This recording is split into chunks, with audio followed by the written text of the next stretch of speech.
लातूर ग्रामीण विधानसभा मतदारसंघातील रेणापूर नगर पंचायत, रेणापूर तालुका, लातूर तालुका, औसा तालुका येथील विविध विकास कामांचा शुभारंभ ज्यांच्या प्रमुख उपस्थितीमध्ये या ठिकाणी होतोय ते राज्याचे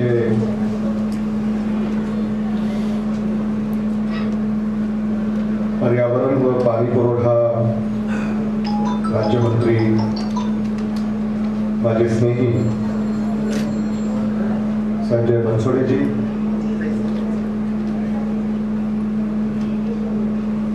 ज्यांच्या पुढाकारामुळे आपण सारे या ठिकाणी एकत्रित झालेले आहोत आणि ज्यांच्या प्रयत्नांमुळे या सगळ्या विविध विकास कामांचा शुभारंभ लातूर ग्रामीण विधानसभा मतदारसंघामध्ये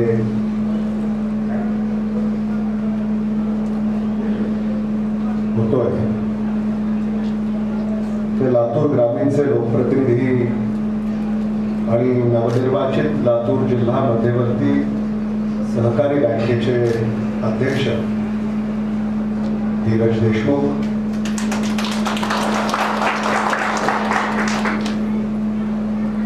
आपले ज्येष्ठ स्नेही आणि माजी आमदार त्र्यंबक नाना भिसेजी,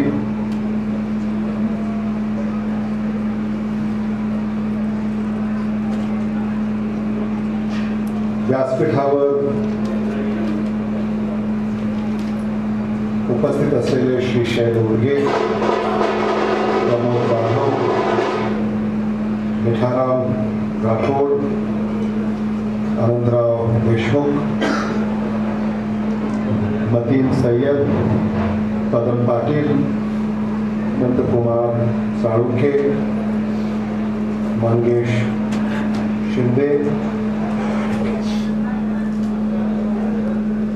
व्यासपीठावर उपस्थित असलेले इतर सारे मान्यवर,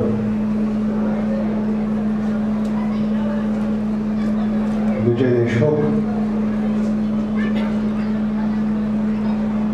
प्रशांत पाटील, काँग्रेस, राष्ट्रवादी काँग्रेस, शिवसेनेचे सारे नेते कार्यकर्ते, बंधू भगिनी, पत्रकार आणि मित्रांनो,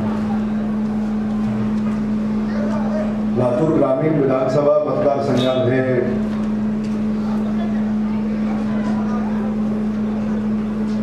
₹10 कोटी रुपयाच्या विकास कामांचा शुभारंभ झाला असं मी जाहीर करतो.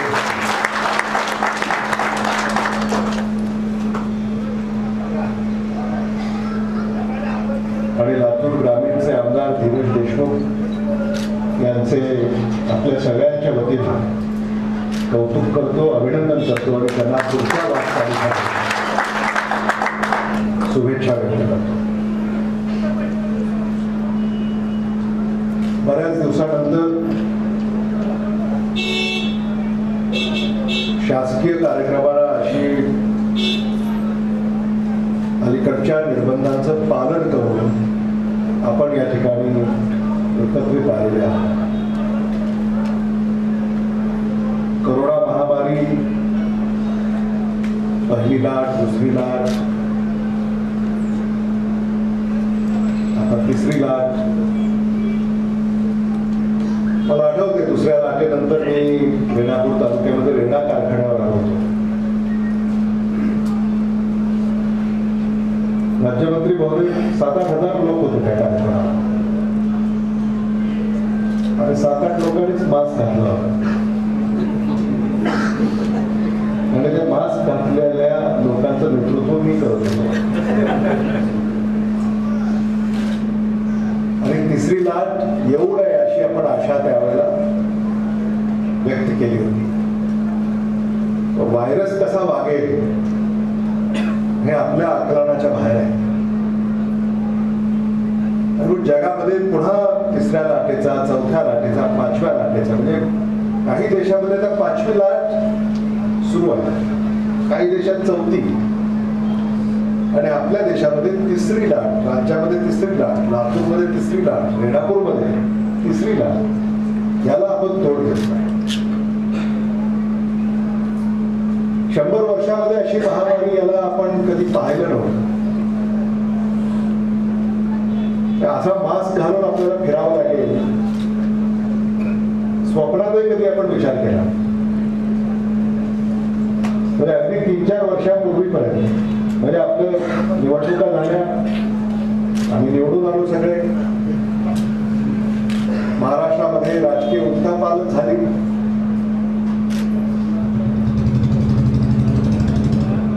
आणि महाराष्ट्रातल्या जनतेला सुद्धा कधी तुम्हीही विचार केला नसेल असं सरकार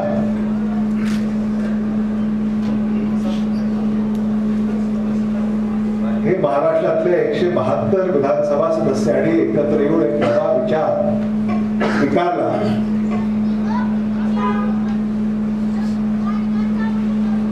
विकासाचा विचार. महायुती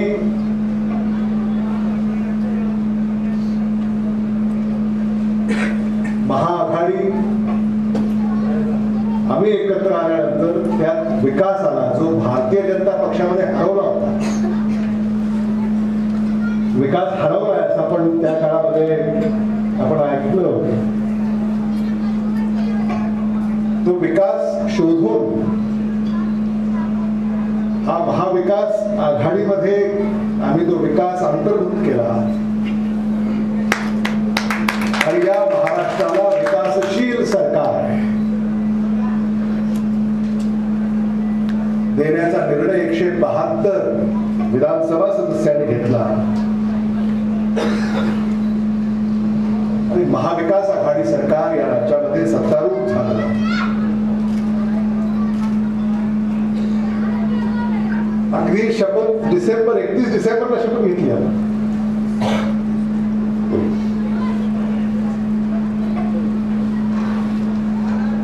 आणि कसं असतं की काय कोणाच्या पथ्यावर पडतं कोणी सांगू शकत.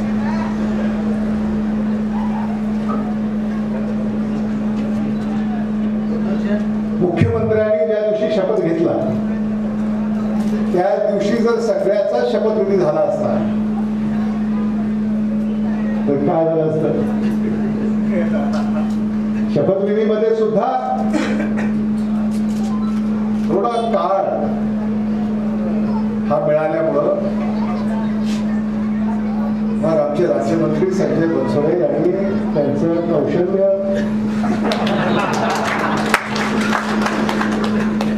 हे उपयोगात आणलं आणि त्या मधल्या काळामध्ये त्यांनी महाविकास आघाडी सरकारमधल्या मंत्रिमंडळामध्ये नंबर पटकावला असं मी म्हणाल होतं ते चुकीचं होतं. आणि त्या क्षणापासून आम्ही कामाला लागलो.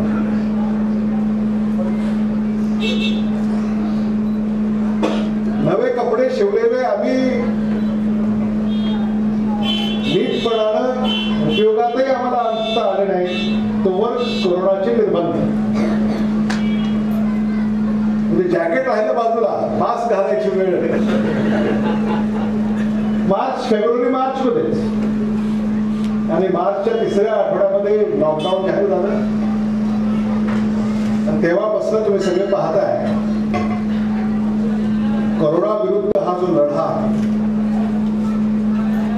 मला काही भूषवणार नाही आहे. या महामारीमध्ये जगानं नोंद घ्यावी असं कार्य महाराष्ट्र सरकारनं केलं. पहिली लाट, दुसरी लाट, तिसरी लाट, कधीही महाराष्ट्रातल्या जनतेला तक्रार राजकारण झालं असेल. जसं आता राज्यमंत्री संजय बनसोडेजी यांनी सांगितलं, विरोधी पक्ष राजकारण करतं. कोरोनामध्ये, महामारीमध्ये पारदर्शक कार्य राज्याचे मुख्यमंत्री उद्धव ठाकरेजी यांनी याला अतिशय गांभीर्याने घेतलं.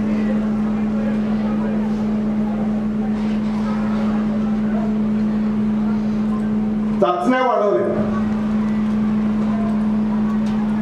धीरज यांनी मगाशी उल्लेख केला, 2च लॅबोरेटरीज होत्या महाराष्ट्रात. एकच तशी कोविडची पुण्याला, एकच.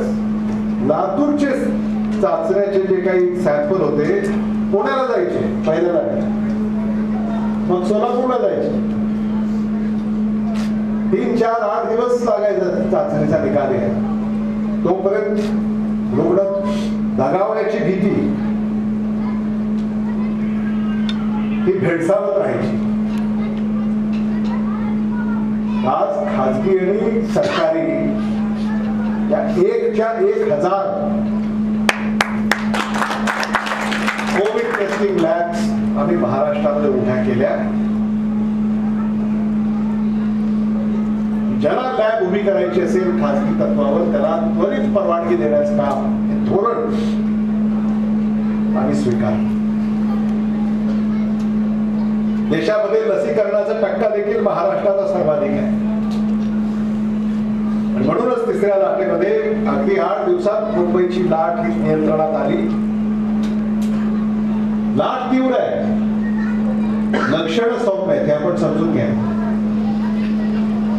या तिसऱ्या लाटेमध्ये आपल्याला असं वाटतं की लाट आहे का नाही? लाट आहे, लाट तीव्र आहे, लक्षण सौम्य आहे. आणि म्हणून रुग्णालयामध्ये सगळी व्यवस्था करून देखील रुग्णांना भरती करण्याची आवश्यकता नाही. घरीच उपचार होत आहेत, ते बरे होत आहेत, मृत्यूदर कमी आहे. आणि हे सगळं लसीकरणामुळे शक्य झालं. जिथे लसीकरणाचा टक्का कमी आहे तिथं रुग्णालयामध्ये रुग्णांची भरती करण्याचा टक्का जास्त आहे. लातूर मध्ये जिल्ह्यातल्या प्रत्येक तालुक्यामध्ये कोविड साठी ज्या व्यवस्था आपण केल्या आहे तुम्हाला सगळ्यांना माहिती आहे. रेणापूरमध्ये मी त्या काळामध्ये येऊन गेलो जेव्हा लॉकडाऊन होता. येऊन इथली वैद्यकीय व्यवस्था पाहिली, बारकाईने याचा अभ्यास केला.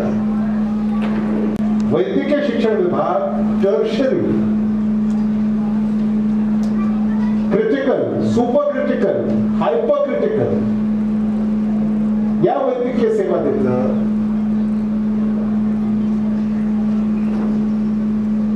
व्हेंटिलेटर हे प्राथमिक रुग्णालयामध्ये नाही, उपजिल्हा रुग्णालयामध्ये नाही. आता ठीक आहे, काही ठिकाणी आपण ती व्यवस्था उभी केलेली आहे, पण जिल्हा रुग्णालय आणि वैद्यकीय महाविद्यालय व रुग्णालय आणि अतिविशेष उपचार रुग्णालय, उदगीरमध्ये 200 खटाचं रुग्णालय, जळकोटमध्ये 100 खटाचं रुग्णालय झालं पाहिजे. अहमदपूरमध्ये 100 खटाचं रुग्णालय झालं पाहिजे. तसं अहमदपूरमध्ये 200 खटाचं झालं पाहिजे, चाकूरमध्ये 100चं झालं पाहिजे. त्यामुळे ही जी काही आरोग्य व्यवस्था आहे, या आरोग्य व्यवस्थेचा एक आराखडा आम्ही तयार केलेला आहे. हा शासन दरबारी आता त्याची चर्चा सुरू आहे. कालच बारामतीमध्ये आम्ही बाह्य रुग्ण विभाग याचा लोकार्पण राज्याचे उपमुख्यमंत्री अजितदादा पवार यांच्या शुभ हस्ते या ठिकाणी वैद्यकीय शिक्षण विभागाअंतर्गत झाला. तो कार्यक्रम ऑनलाईनच होता आणि त्यावेळेला क्षणभर मला आदरणीय विलासराव देशमुख साहेबांची आठवण झाली. म्हणजे बारामतीचं शासकीय वैद्यकीय महाविद्यालय रुग्णालय आता उद्घाटन होणार आहे. मला दादा म्हणाले की थोडस कोविडचं कमी झाल्यावर आपण लोकार्पण करू. पण आदरणीय विलासराव देशमुख साहेबांनी लातूरमध्ये ही व्यवस्था 20 वर्षापूर्वी उभी केली. वर्षापूर्वी. म्हणजे जे रुग्णालय 200 खाटाचं होतं ते आता 1200 खाटांचं झालेलं आहे. आणि आता वैद्यकीय शिक्षण विभागाच्या वतीनं आंतरराष्ट्रीय दर्जाच्या व्यवस्था त्या शासकीय वैद्यकीय महाविद्यालय रुग्णालयामध्ये विकसित करण्याचा आराखडा आम्ही निश्चित केलेला आहे. म्हणून उद्या पुणे, मुंबई, हैदराबाद, बँगलोरला इथल्या रुग्णाला जाण्याची गरज नाही. ती वैद्यकीय सेवा लातूरमध्ये कशी उभी आहे ही व्यवस्था आम्ही या ठिकाणी करणार आहोत. खरं म्हणजे धीरज, तुम्ही आता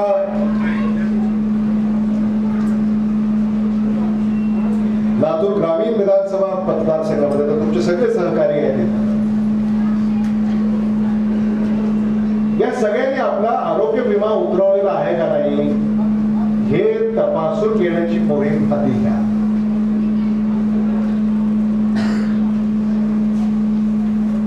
आरोग्य विमाच आपण उतरवलेला नाही आणि त्या निमित्तानं संपर्क त्या सामान्य उदगीरमध्ये करा, लातूरमध्ये करा, औशामध्ये करा. डोर टू डोर कॅम्पेन आपण केली पाहिजे. आणि अगदी छोटे मोठे जे आजार आहेत त्याला शासनाच्या योजना आहेत, त्याला माहितच नाही. तो सरकारी दवाखाने सोडून खासगी दवाखान्याच्या बाहेर चक्रा मारतात. आणि या कोविडमध्ये जे खासगी रुग्णालयामध्ये उपचार झाले नाहीत ते सरकारी रुग्णालयामध्ये उपचार झालेले आहेत. ते तुम्ही पाहिले.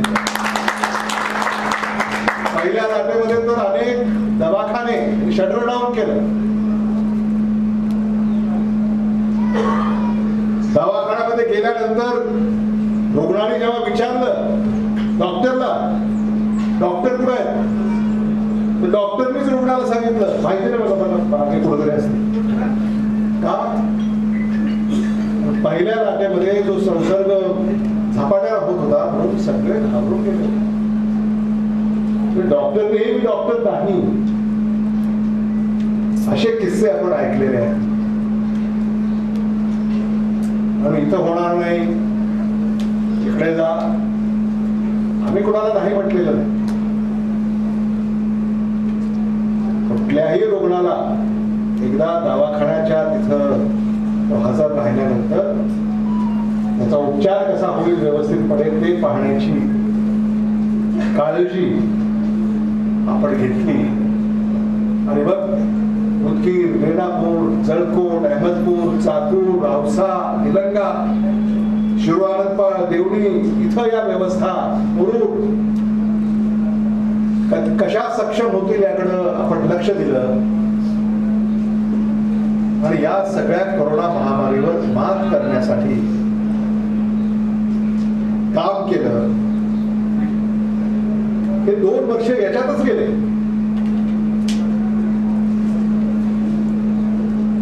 एवढं असूनही मला धीरजने आता जाहीर केलं की लातूर ग्रामीणसाठी महाविकास आघाडी सरकारनं 650 कोटी रुपये दिले. म्हणजे हजारो कोटी रुपये कोरोनावर खर्च झाले, हजारो कोटी रुपये शेतकऱ्यांच्या कर्जमाफीवर खर्च झाले. हे एवढा भार सोसूनही विकासाच्या कामाला निधी आपण कमी पडू दिला नाही. 650 कोटी रुपये लातूर ग्रामीणसाठी. आणि परवा कुठेतरी तुमचं भाषण ऐकलं, किती 800 कोटी रुपये उदगीर. आता आमदार आणि राज्यमंत्री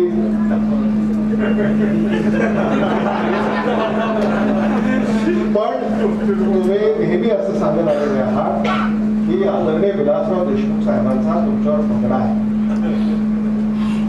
आणि म्हणून आदरणीय विलासराव देशमुख साहेबांच्या त्या गुणांचा देखील आपण अंगीकारलं पाहिजे.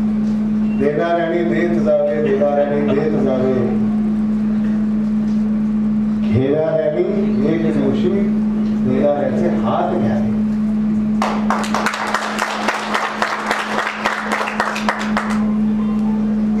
आणि मला खात्री आहे की येणाऱ्या काळामध्ये आता पाणी पुरवण्याची योजना तुम्ही रेणापूरला देणार आहात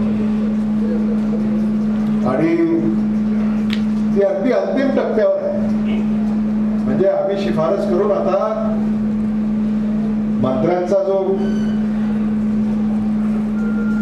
काय टेबल डेस्क मेज काय म्हणतो आपण त्याच्यावर आहे त्याला. फक्त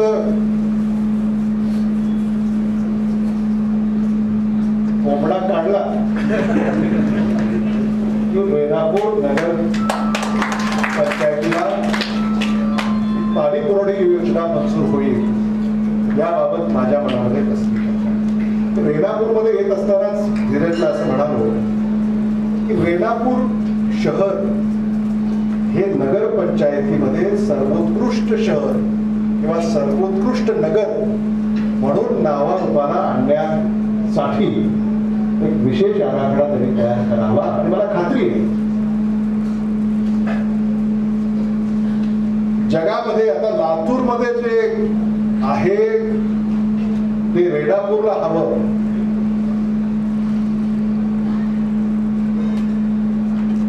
हे तर योग्यच आहे. पण छोटी शहरं कशी विकसित झाली पाहिजेत याचा एक आराखडा जर तुम्ही केला तर रेणापूर हे महाराष्ट्राला नाही, भारताला नाही, जगाला पथदर्शी ठरलं पाहिजे या अपेक्षा मला या निमित्तानं व्यक्त कराव्या. आणि त्याला मला असं वाटतं की वाव आहे. रस्ते असतील, नाल्या असतील, दिवाबत्ती असेल, बालबगीचे असतील, शाळा असतील, शाळेच्या खोल्या असतील, अगदी पोलीस चौकी असेल, पोलीस स्टेशन असेल, प्राथमिक आरोग्य केंद्र असेल, मोहल्ला क्लिनिक, 100 खाटाचं रुग्णालय होईल. पण अगदी मोहल्ला क्लिनिक त्या वॉर्डमध्ये लातूरमध्ये आम्ही करणार आहोत. आणि मग तेच उदगीरमध्ये, रेणापूरमध्ये आपल्याला करता येईल. एक मॉडेल मी मागवलंय तुमच्याकडे की अगदी छोटस मोहल्ला क्लिनिक म्हणजे आता राज्याच्या मुख्यमंत्र्यांनी उद्धव ठाकरेजी यांनी ₹1 क्लिनिक जे 1 रुपी क्लिनिक योजना त्यांनी जाहीर केली. तर तसं आपल्याला नगरपंचायतीच्या मार्फत सरकारकडनं झालं तर सरकारकडनं करू, खाजगी भागीदाराकडनं आपल्याला करता आलं तर खाजगी भागीदाराकडनं करू. पण सेवा ही सामान्य माणसाला उपलब्ध झाली पाहिजे. आणि माझी अशी कल्पना आहे सिटी क्लिनिक म्हणा, हेल्थ क्लिनिक म्हणा, स्मार्ट क्लिनिक म्हणा, व्हॉटएव्हर त्याचं नाव काय ठेवायचं ते आपण ठरवू. पण primary health care interface diagnostic हे सगळं आपल्याला छोट्या शहरांमध्ये करता येईल. आणि ते जर आपण इथं केलं आणि अगदी दृष्टिकोन काय आहे, दृष्टिकोन हा आहे की हे सगळं माहिती आणि तंत्रज्ञानावर राज्यभरामध्ये एका प्लॅटफॉर्मवर आहे. म्हणजे अगदी प्रमोद जाधव तुम्हाला काही होणार नाही, रेणुका देवीचे आशीर्वाद तुमच्याकडे आहे. पण समजा आपल्याला काही आवश्यकता पडली, किमान आपल्याला चाचणी करायची, तर त्या चाचणीचं देखील एक मेसेज तुम्हाला आला पाहिजे की तुमची चाचणी करण्याची वेळ आता आलेली आहे, तुम्ही चाचणी करू नये. प्रिकॉशन, डायग्नोसिस पहिल्यांदा हे केलं पाहिजे. ही आमची कल्पना आहे की शासनाच्या वतीनं त्याला मेसेज गेला पाहिजे. हे सगळं आता इन्शुरन्स खाली मोफत ₹1 खर्च लागत नाही. आणि म्हणून हे जर आपण केलं, याला फार आहेत त्या योजना, त्याची माहिती जर लोकांपर्यंत दिली आणि त्याला हा जर अलर्ट आपल्याला SMS द्वारे देता आला, जसं आता पीक कर्ज याची रक्कम तुमच्या बँकेच्या खात्यावर जमा झाली म्हणून मेसेज येतो. तसंच समजा आता अलीकडं पाश्चात्य देशामध्ये 50 वर्षाच्या वर जर वय असेल तर 6 महिन्याला चाचणी करावी. 40 वर्षाच्या वर जर असेल तर वर्षाला एकदा चाचणी करावी लागते. म्हणजे रोग होण्या अगोदरच होणार आहे की नाही, होणार असेल तर तुम्हाला काय तुमच्या जीवनामध्ये बदल करायचे, या सगळ्या गोष्टी तुम्हाला वैद्यकीय सल्ला हा शासनाकडनं तुम्हाला उपलब्ध होऊ शकतो. हे सगळं आपल्याला जर ऑनलाईन पद्धतीने लातूर जिल्ह्यामध्ये याची सुरुवात जर आपल्याला करता आली तर मला असं वाटतं की लोकसेवेमध्ये एक महत्वाचं पाऊल हे होईल याबाबत माझ्या मनामध्ये कसलीही शंका. हे सगळं आपल्याला येणाऱ्या काळामध्ये हे करावं लागणार. नाही काय होतं की आपण आपल्या कामामध्ये एवढे व्यस्त असतो आणि अंगावर काढायची आपल्याकडे ग्रामीण भागामध्ये एक सवय आहे. म्हणजे सर्दी पडसं झालं नाही, काहीच झालं, आणि कणकण अंगामध्ये आली नाही, काहीच नाही, ताप भरला नाही, काहीच नाही संध्याकाळपर्यंत. हे आम्ही पण याच्यातनं गेलेलो. अगदी ही मानसिकता आहे. पण आता अलीकडे एखाद्याला कणकण जर झाली, अंगदुखी आली, तर 100% हा पॉझिटिव्ह आहे. त्याची चाचणी केली की तो पॉझिटिव्ह नाही. सर्दी पडसं सुद्धा त्यात ठीक आहे, हवामानामध्ये बदल झाल्यानंतर सर्दी पडसं होतं, चाचणी करून घ्यायला काही अडचण नाही. कारण याच्यामध्ये होतं काय की आपल्याला काही नाही म्हणून आपण बिनधास्तपणे हिंडत असतो, आणि मग इतरांना जर त्याची लागण झाली आणि त्याला जर काही इतर आजार असतील तर तुमच्यामुळं तो खाटावर कारण नसतं. त्यामुळे ह्या सगळ्या आरोग्य वैद्यकीय सेवा अधिक सक्षम करण्याकडे आम्ही आता प्रयत्न करत आहोत. हे मला मुद्दामून इथं आपल्याला सांगितलं पाहिजे. लातूर ग्रामीणमध्ये आपल्याला शेती, ऊस, सोयाबीन, हरभरा, तूर, काही फळभाज्या, द्राक्ष कमी झाले तसं मला सांगितलं.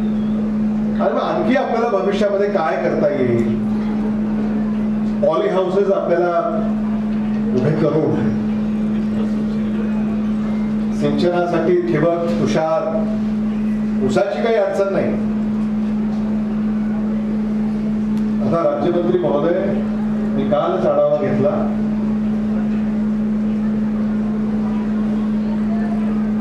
भूतो ना भविष्यती अशी लातूर जिल्ह्यामध्ये ऊसाची लागवड गेल्या वर्षी, पुढच्या वर्षी झालेली आहे. आणि मला एवढी लागवड जर मराठवाड्यामध्ये होणार असेल तर भारत आता ब्राझीलला मागे टाकतो की काय, असं चित्र येणाऱ्या काळामध्ये उभं राहील.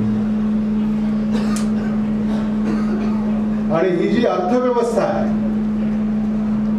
हा जो ऊसाचा पैसा शेतकऱ्याच्या पदरामध्ये पुन्हा पडतो, त्याच्यातून ग्रामीण अर्थव्यवस्था यामध्ये कायापालट होतोय, हे देखील मला मुद्दामून या ठिकाणी सांगितलं पाहिजे. या सगळ्या व्यवस्था असूनही वेळेवर ऊस जाईना, आहे की नाही? बरोबर आहे की नाही? तरीही जात नाहीये. म्हणजे आता मला कधीतरी आश्चर्यच वाटतं, जे आजारी कारखाने आहेत, ऊस एवढा वाढला, त्यांना सलायत मिळाल्यासारखं झालं, आणि ते आजारी कारखाने उठून उभे राहिले. गाडप सुरू आहे. पडगेश्वर, आंबेजोगाई, वैद्यनाथ,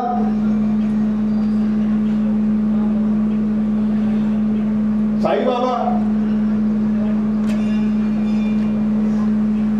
आणि या ऊसाचं जे उत्पादन आहे, आता शेतकऱ्यांनी ऊसाचं उत्पादन एवढ्यासाठी, पीक एवढ्यासाठी घ्यायचं कारण याच्यातनं आता इंधन तयार होत आहे. ऊसाच्या रसापासून इथेनॉल ही आता एक नवी दिशा आता शेतकऱ्याला मिळाली. हे पर्यावरण पूरक आहे राज्यमंत्री महोदय. त्यामुळे तुमच्या भाषणातनं जरा ऊसाच्या बाबतीमध्ये सुद्धा अधूनमधून कसं हे पीक पर्यावरण पूरक आहे हे देखील आपण आपल्या राज्याच्या धोरणामध्ये ते आणलं पाहिजे. पण ऊसावरची टीका अनावश्यक होते अधूनमधून. ही टीका राजकीय टीका आहे, आणि म्हणून ऊसाचं पीक हे कसं पर्यावरण युक्त आहे हे देखील आपल्याला देशाला, राज्याला सांगता आलं पाहिजे. आणि खरं म्हणजे हे का टीका करतात मला कळत नाही. टीकाही करतात आणि पुन्हा हंगाम सुरू झाल्यानंतर फोनही करतात, ऊस घेऊन जावं. गमती जमती असतात, समाजाला देखील कळायला पाहिजे. लातूर ग्रामीण मध्ये पॉली हाऊसेस आपल्याला जर करतात, आता अशी अनेक पिकं आहेत. हॉर्टिकल्चर असेल, सेरिकल्चर असेल, हे आता निर्यात होतात. आता आपण काय केलं पाहिजे, आता लातूरचा माल देशाबाहेर कसा जाईल हे आता आपण पाहिजे. आता आपली साखर जी तयार होते ती सगळी देशाबाहेर आपण निर्यात केली. तुम्हाला असं वाटत असेल की साखर तयार होते म्हणजे आता तुम्ही जो ऊस लावलाय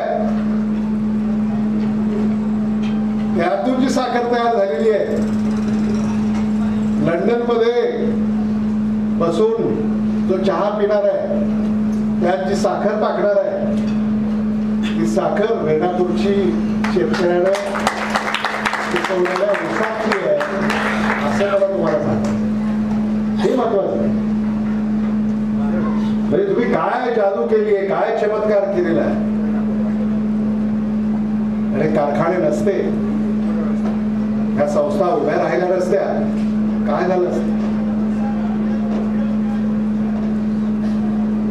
आणि म्हणून आदरणीय विलासराव देशमुख साहेब, आदरणीय दिलीपराव देशमुख साहेब यांनी ज्या व्यवस्था या उभ्या केल्या, या 50 वर्ष झाली राज्यमंत्री महोदय, 15ला उभी राहून जवळपास, आणि आणखी 50 वर्ष तो कारखाना झाले. म्हणजे 100 वर्षानंतर, म्हणजे 100 वर्षात एकदा महामारी येते. पण 100 वर्ष दरवर्षी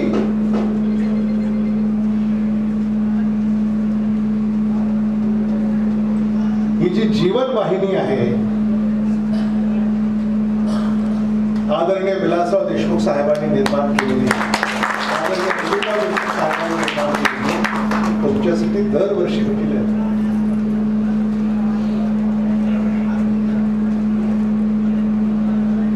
आणि आपल्याला आणखी खूप पुढे जायचंय. मी जसं म्हणालो, आता हे जे आपलं लातूरचं एअरपोर्ट आहे, एअर कार्गो हब कसं होईल यासाठी आमचे प्रयत्न सुरू आहेत. म्हणजे या भागातला शेतीमाल लातूर होऊन जगभरामध्ये गेला पाहिजे भविष्यामध्ये, अशी आपल्याला व्यवस्था करायची. आणि खरंच या पिढीनं काहीतरी नवं केलं पाहिजे. फॉरवर्ड इंटिग्रेशन हे आपल्याला येणाऱ्या काळामध्ये हाती घ्यावं लागेल. खरं म्हणजे कार्यकर्ते जे आमचे आहेत, प्रमोद जाधव, तुमच्या सगळ्या सहकार्यानं सांगा, राजकारण वगैरे निवडणुकीपुरतं करायचं. इतर वेळी काहीतरी सहकार, उद्योग, शिक्षण, शेती, लघु उद्योग याकडे लक्ष द्यायला, त्याच्यात गुंतून राहिलं पाहिजे. त्यातून काही नोकऱ्या उभ्या केल्या पाहिजे, त्यातून काही आर्थिक उलाढाल उभी केली पाहिजे, त्यातून काही तुमच्या ग्रामीण भागामधल्या अर्थव्यवस्थेला चालना दिली पाहिजे. काहीतरी बदल करा.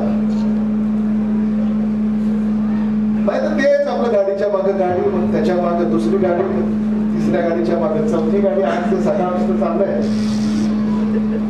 हा ते ठीक आहे, सोहळ्या समारंभाच्या वेळी ठीक आहे.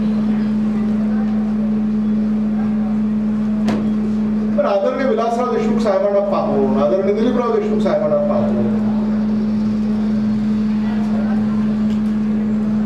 मला पाहून, संजय बनसोडेंना पाहून, धीरजला पाहून दिसेल काहीतरी तुम्ही करणार की नाही. हे का नाही करत तुम्ही? आणि सहकारी संस्थांचं जाळं जसं पश्चिम महाराष्ट्रात आहे तसं मराठवाड्यामध्ये आपण का उभं करत नाही? आता सिंचनाच्या एवढ्या योजना झाल्या,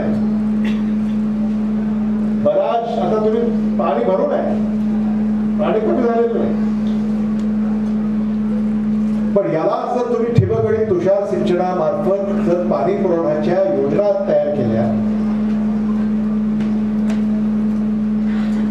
तर आणखी तुमचं उत्पन्न वाढणार.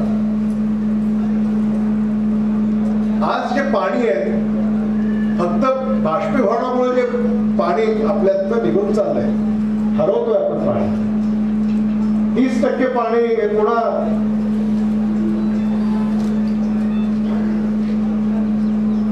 सूर्यामुळं, सूर्याच्या किरणामुळं बाष्पीभवन होतं आणि ते पाणी आपल्या उपयोगात येत नाही.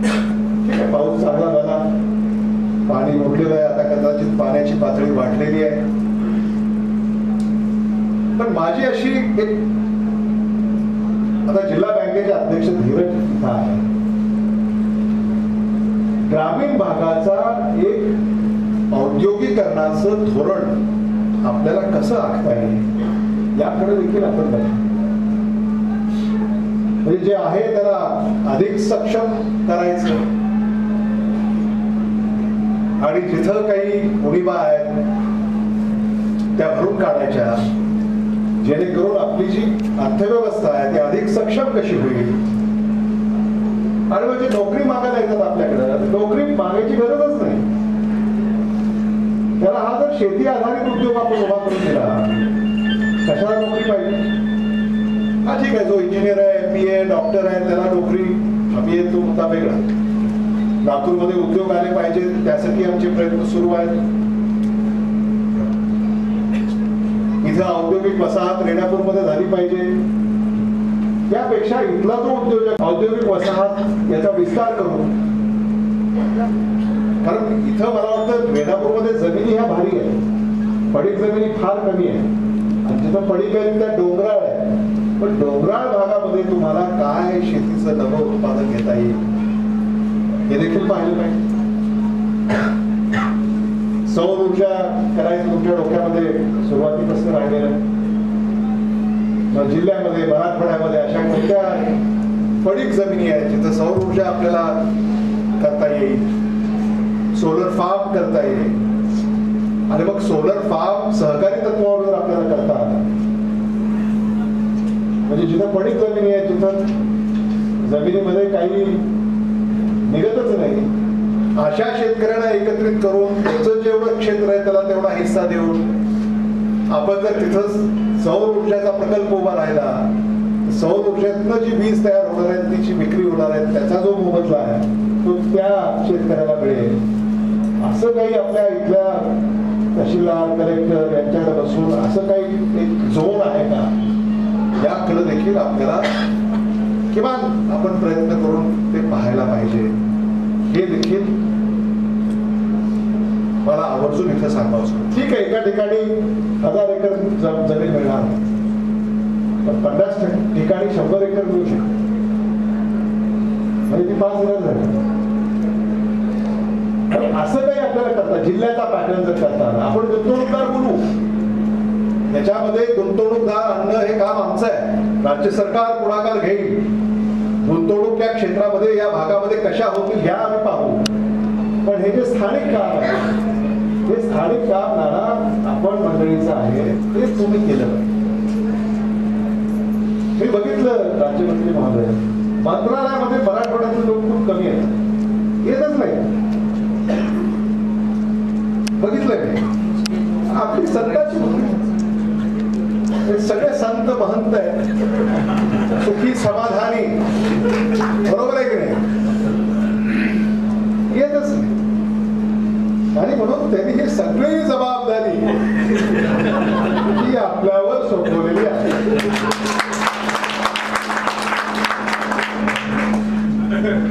आणि आपली त्यामुळे ही जबाबदारी ही वाढलेली आहे. उदगीरमध्ये अनेक ठिकाणी मी बघतोय मागणार आहे, सांगा मला, आम्ही आंदोलन करू.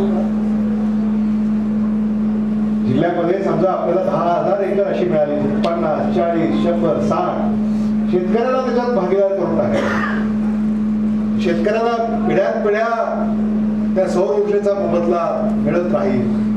असं जर आपण केलं तर मला असं वाटतं की दिशादर्शक ठरेल. आणि मराठवाड्यावर सूर्य प्रसन्न आहे, आपण तसे सगळे सूर्यवंशी आहोत, सूर्य प्रसन्न आहे.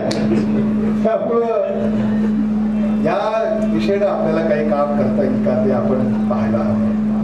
तसं तर लातूर ग्रामीण याचा जो चौफेर विकास झालेला आहे आता, खरं म्हणजे आदरणीय विलासराव देशमुख साहेब, आदरणीय गोपीनाथराव मुंडे साहेब यांचा काळ हा संघर्षाचा राहिला. आपण त्या काळामध्ये मला आठवत आहे की हे दोन्ही नेते एसटी बसनं मुंबईला जायचे विधिमंडळामध्ये. ST bus.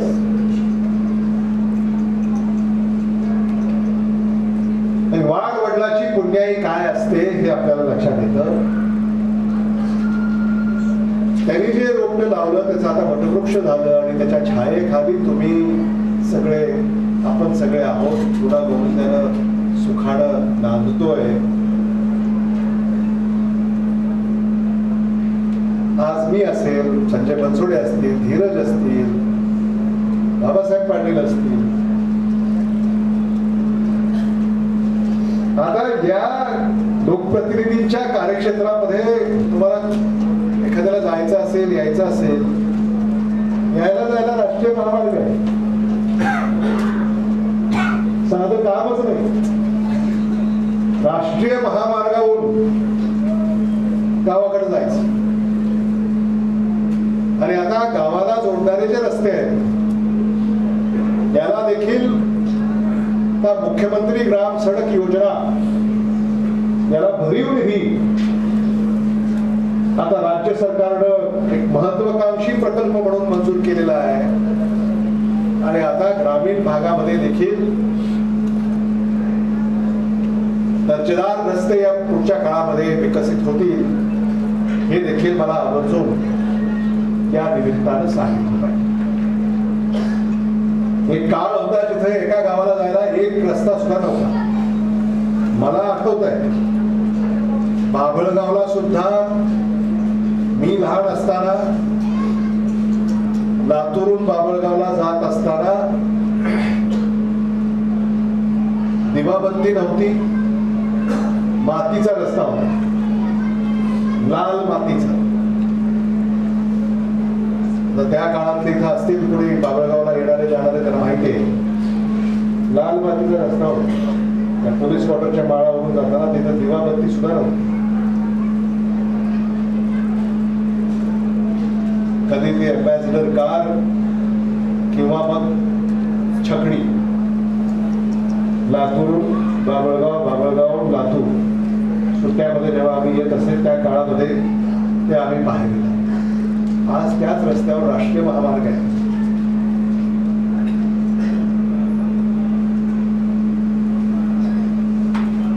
हा बदल हा सहज होत नाही, असाच होत नाही. मराठवाडा वॉटर ग्रीड याची संकल्पना आपण स्वीकारली आणि पहिल्या टप्प्यामध्ये मराठवाडा वॉटर ग्रीड या योजनेअंतर्गत लातूरला आपण समाविष्ट करून घेतलेलं आहे.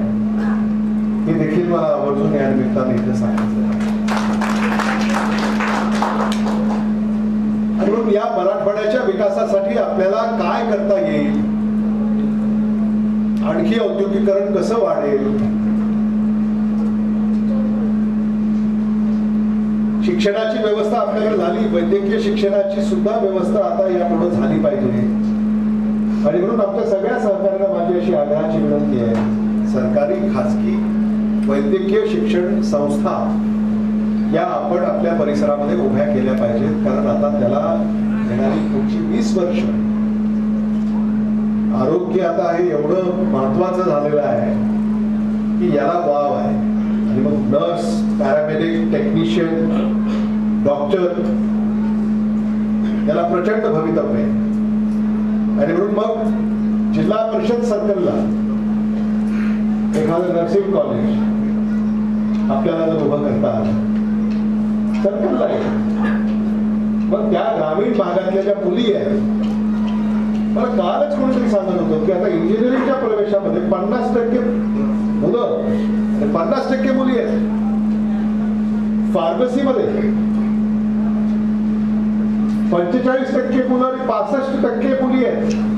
55% म्हणजे मुलीच्या शिक्षणाचं प्रमाण आता वाढत चाललेलं आहे. आणि म्हणून या शैक्षणिक व्यवस्था आपल्याला ग्रामीण भागामध्ये कशा करता येईल यासाठी सुद्धा प्रयत्न केले पाहिजे. आज रेणुका देवीच्या मंदिरामध्ये आपण सगळे आहोत. मी आल्यानंतरच पाहिलं, पुरातत्व हे मंदिर आहे याबद्दल कोणाचंही दुमत असण्याचं कारण नाही. आणि अनेकांचं तर हे कुलदैवत आहे. म्हणजे जे काही कुलदैवत आहेत राज्यात देशात, त्यापैकी रेणुका देवीचं हे मंदिर आहे.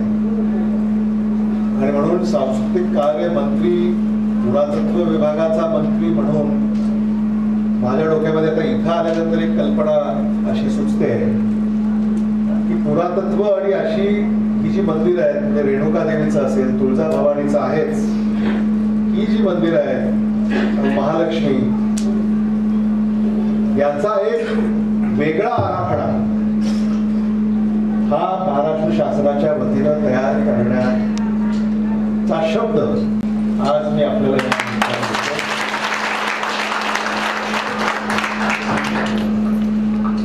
आणि या आराखड्याची सुरुवात ही रेणुका देवी मंदिरापासून सुरू आहे. जेणेकरून या मंदिराच्या विकासासाठी, संवर्धनासाठी, जतनासाठी, जीर्णोद्धारासाठी आणि इतर सोयी सुविधेसाठी जेवढा निधी तुम्हाला अपेक्षित असेल, तुम्ही मागितला नाही,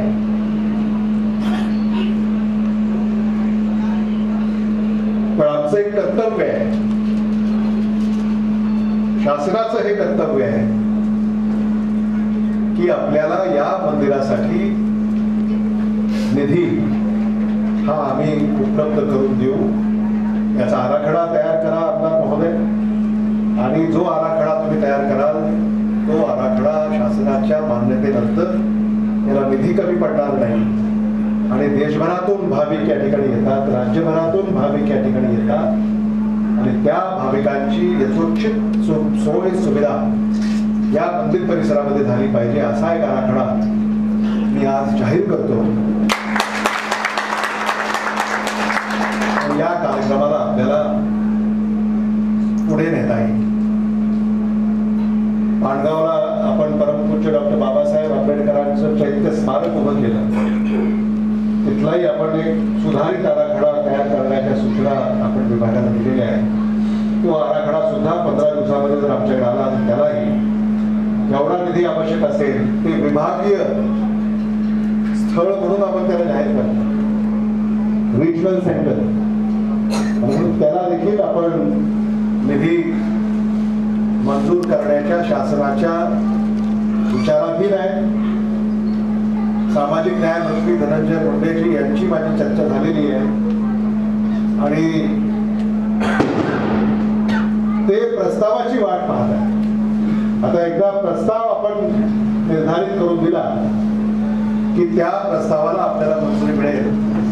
तिथंही परमपूज्य डॉक्टर बाबासाहेब आंबेडकरांच्या सन्मानार्थ यथोचित अशी विकास व्यवस्था हे देखील मला इथं आवर्जून नमूद केलं पाहिजे.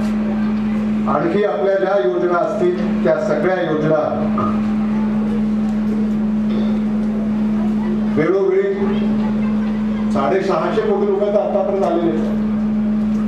म्हणजे आपले लोकप्रतिनिधी आमदार धीरज यांनी सतत मला काय रेणापूरला आणता येईल, लातूरला आणता येईल, औशाला आणता येईल, सतत त्यांनी प्रयत्न सुरू ठेवले आहेत. आणि जसं संजय बनसोडे म्हणाले की हे जे नवे तरुण विधिमंडळामध्ये निवडून आलेले आहेत त्यांच्यामध्ये एक स्पर्धा आहे, कोण किती निधी आपल्या मतदारसंघामध्ये घेऊन जातो. हा भाग वेगळा आहे की त्या स्पर्धेमध्ये संजय बनसोडे समोर कोणी टिकत नाही.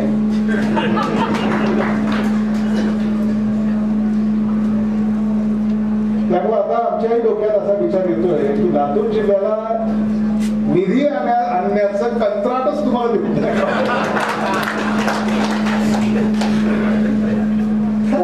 शेवटी तुम्ही लातूरचे आहात, त्यामुळे लातूर जिल्ह्याला निधी कमी पडणार नाही. हेच महाविकास आघाडी सरकारमुळे शक्य. राज्याचे मुख्यमंत्री उद्धव ठाकरेजी नाही म्हणतच नाही, उपमुख्यमंत्री अजित पवारजी, कामाचा धडा काय, महसूल मंत्री बाळासाहेब थोरातजी, तुम्हाला तर माहिती आहे ते आपल्या घरचे आहेत, त्यामुळे जे आपण करू त्याला त्यांचा पाठिंबा आहेच. त्यामुळं लातूर ग्रामीणचा जो आपल्याला सर्वांगीण विकास आणखी आधुनिक पद्धतीने जो करायचा आहे, त्यासाठी जे सगळे प्रयत्नशील आहेत मी सगळ्यांचंच या निमित्तानं कौतुक करतो. संजय गांधी निराधार समिती उत्तम काम चाललेलं आहे. अगदी निराधाराच्या दारापर्यंत जाऊन त्याला कुठेही 1 रुपया खर्च येणार नाही याची दक्षता बाळगून त्याला लाभ देण्याचं काम आमचे सगळे सहकारी प्रशांत पाटील हे त्यांचे सगळे सहकारी या ठिकाणी करत आहेत. रेणा कारखाना संजयराव मोरे आज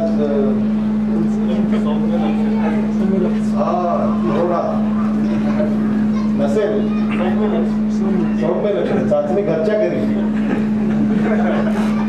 आनंदराव इथे आहेत. रेणा कारखान्याने देखील अतिशय उत्तम काम या आदरणीय दिलीपराव देशमुख साहेबांच्या नेतृत्वाखाली, धीरज यांचंही मार्गदर्शन तिथे वेळोवेळी आहे.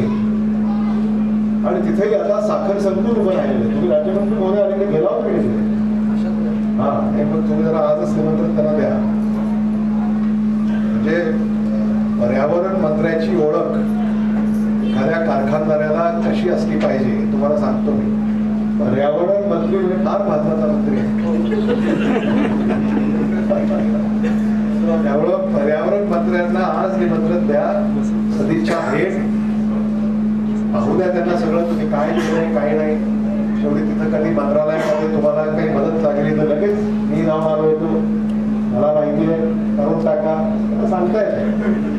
त्यामुळे ते एक तुम्ही जरा त्यांची भेट, कारण आता तिथंही उसाच्या रसापासून इथेनॉल तिथं उत्पादन घेत आहे, सहवीज निर्मिती आहे, साखर तर तयार होतेच आहे, ही साखर निर्यात सुद्धा त्या कारखान्याद्वारे या ठिकाणी होते आहे. हे देखील मला मुद्दा आपल्याला इथं सांगितलं पाहिजे. हे आमचे सगळेच नगर पंचायतीचे आमचे सगळे लोक आता त्यांचं जवळ आलंय. किती दिवस राहिलेत मला माहिती नाही. हा, त्यामुळे ज्यांनी चांगलं काम केलेलं आहे त्यांना पुन्हा संधी पक्षाच्या वतीनं देण्यात येईल. आता तिथं मग स्वबळावर होईल का महाविकास आघाडी होईल वगैरे वगैरे हे सगळं आता स्थानिक स्तरावरती चर्चा होईल. आपण तशी शिफारस आमच्याकडे कराल. पण महाविकास आघाडी सरकार आणि त्या अंतर्गत असणारे पक्ष त्याच्या पाठीशी आपण शक्ती जर उभी केली, मला असं वाटतं की स्थानिक प्रश्न जे आहेत आपले स्थानिक प्रश्न सोडवण्यासाठी महाविकास आघाडी सरकार तत्परतेनं कार्यरत आहे. त्यामुळे महाविकास आघाडी सरकारच्याच पाठीशी आपण उभं राहिलं पाहिजे ही एक विनंती या निमित्तानं मी आपल्याला करू इच्छितो.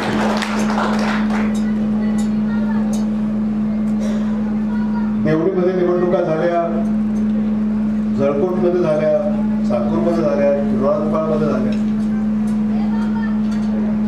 आणि त्या सगळ्या नगरपंचायतीमध्ये महाविकास आघाडीची सत्ता आता काही दिवसामध्ये स्थापित होईल आणि त्या नगरपंचायतीला आम्ही निधी कमी पडू देणार. तिथे जी भाषणं आम्ही केली, मागण्या त्यांनी ज्या आमच्याकडे केल्या त्या मागण्या आम्ही तिथंच मंजूर केल्या. त्याला आता जो निधी लागणार आहे त्याला मंजुरी देण्याचं काम सुरू झालं राज्यमंत्री महोदय. तुम्ही विनंती सुद्धा करायची गरज नाही. आम्ही अगोदर कसं असतं की एखाद्या पुढाऱ्याला आपण जिथं गेलो तिथं आपले उमेदवार निवडून आले म्हटल्यानंतर थोडा निधी मागायला यायची गरज, तो पुढारी तसाच तो निधी पाठवत राहतो. म्हणून या सगळ्या नगरपंचायतीला कोट्यवधी रुपयाचा निधी आता येणाऱ्या 2-4 महिन्यामध्ये वितरित होईल, जेणेकरून विकासाची कामं त्या परिसरामध्ये प्रचंड पद्धतीने सुरू होतील. रेणापूरमध्ये सुद्धा रेणापूरचा देखील जो आराखडा आपल्याला करायचा, प्रत्येक गल्ली बोळामध्ये दिवाबत्ती असली पाहिजे, स्ट्रीट लाईट.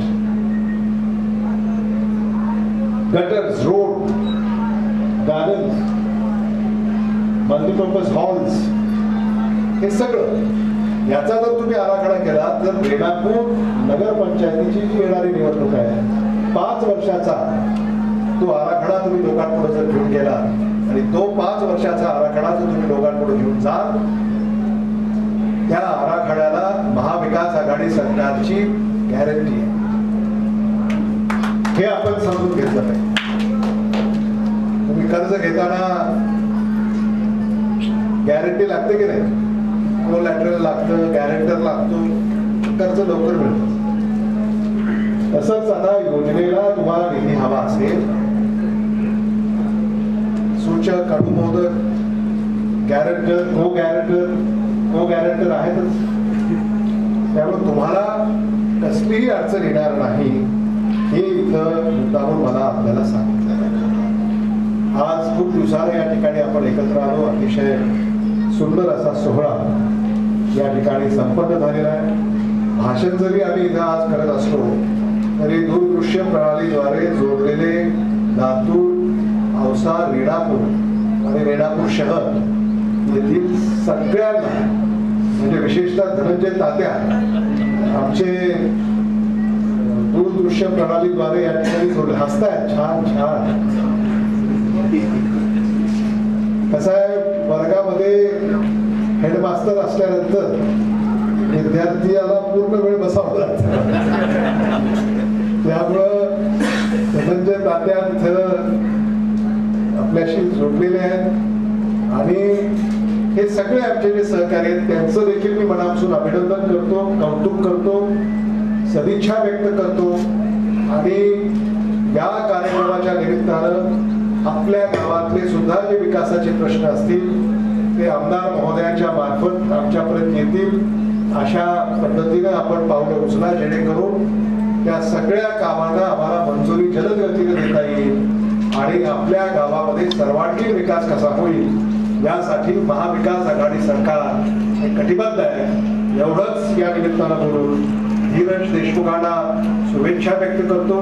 त्यांनी सुंदर असा सोहळा या ठिकाणी संपन्न केला त्याबद्दल त्यांचे आभार व्यक्त करतो. आभार व्यक्त करतो. 15 दिवस आणखी कोविडची 3री लाट याचा प्रादुर्भाव राहणार आहे. त्यामुळे मास्क वापरत राहा आणि मी बोलल्यानंतर काही लोक घालतात, काळजी घ्या आणि येणाऱ्या काही दिवसात पुन्हा एकदा वेगळ्या निमित्तानं आपली भेट होईल अशी आशा बाळगून थांबतो. धन्यवाद. जय हिंद, जय महाराष्ट्र. आणि रेणापूर विविध कार्यकारी सोसायटी पीक कर्जापासून जे वंचित आहेत त्या संदर्भामध्ये आम्ही चर्चा करू आणि मार्ग काढू. धन्यवाद. जय हिंद, जय महाराष्ट्र.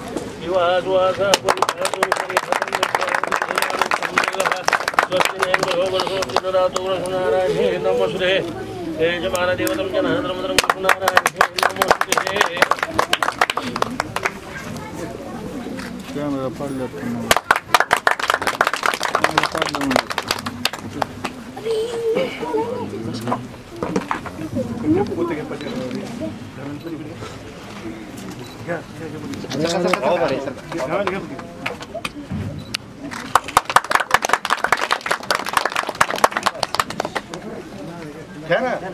आपण केलं चला.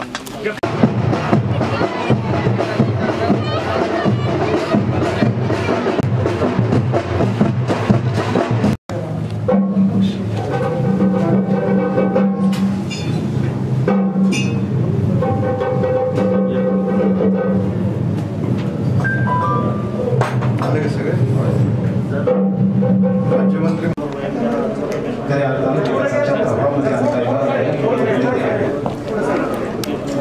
देशमुख साहेब आज पुढे घेऊन नामदार अमित विलासराव देशमुख साहेब या भागाचे लोकप्रिय आमदार एकाच वेळी 9 कोटी 7 लक्ष रुपयांचा विकासाचा शुभारंभ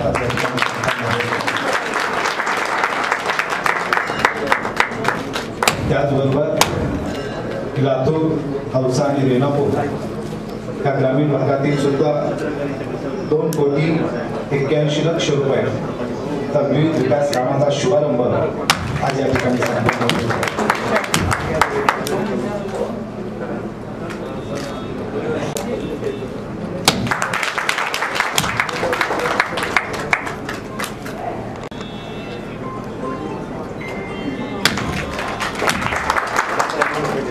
रेणापूर नगरपंचायतीस वैशिष्ट्यपूर्ण कामासाठी विशेष अनुदान योजनेअंतर्गत विकास कामाचा शुभारंभ आज या ठिकाणी संपन्न होतोय. नगरपंचायतच्या 18 प्रभागातील नगरपंचायतच्या वतीनं या ठिकाणी सदाशिव पाटील यांना विनंती करण्यामध्ये पहिला आलेला आहे. 21-22 मध्ये जो सरकारचा विकासाचा निधी होता तो पूर्ण या ठिकाणी खर्चलेला लातूर जिल्हा हा मराठवाड्यातला पहिला जिल्हा म्हणून आज ओळखला जातोय. उपस्थितांना विनंती करतो की उदगीरमध्ये विकासाची गंगा आणणारे आणि खऱ्या अर्थानं ज्यांच्या नावातच जय आहे असे संजय बनसोडे साहेब यांचं स्वागत या ठिकाणी आहे. आज आपण आमदार साहेबांकडे पाहू शकतो. एवढा निधी कधीच आला नाही. टाळ्याच्या गजरात आपण आमदार साहेबांचं या ठिकाणी स्वागत करूया.